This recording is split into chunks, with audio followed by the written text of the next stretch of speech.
അപ്പൊ നമുക്ക് എപ്പോഴും ഒരു കൺഫ്യൂഷൻ ഉണ്ടാവും അല്ലേ? എന്താണ് കൺഫ്യൂഷൻ? ഈ സിമ്പിൾ പാസ്റ്റ് ടെൻസ് എവിടെയൊക്കെ ഉപയോഗിക്കാമേ എന്നൊരു സംശയം ഉണ്ടാവും. Let's see the first one. Past ആക്ഷന്റെ കൂടെ സംഭവിക്കും. പാസ്റ്റ് ആക്ഷൻ എന്ന് പറഞ്ഞാൽ കഴിഞ്ഞുപോയ ആക്ഷൻ അല്ലെ. അതിന്റെ കൂടെ എല്ലായ്പ്പോഴും തന്നെ എന്തുണ്ടാവും? സ്പെസിഫിക് ടൈം ഉണ്ടാവും. Read example. She finished her homework yesterday.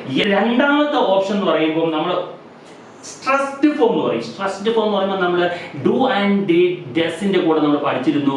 Dido duo Deso നമ്മൾ എക്സ്ട്രാ ആയിട്ട് സെന്റൻസ് വെർബിന് മുമ്പ് ഉപയോഗിക്കുന്നുണ്ട് എങ്കിൽ അത് കുറച്ചും കൂടി സ്ട്രെസ് ചെയ്യാൻ വേണ്ടിയിട്ടുള്ളതാണ്. സ്ട്രെസ്ഡ് ഫോം ആണ്. അങ്ങനെയാണ് എക്സാമ്പിൾ നോക്കിക്കേ. എന്താണ് എക്സാമ്പിൾ പറഞ്ഞിരിക്കുന്നത്?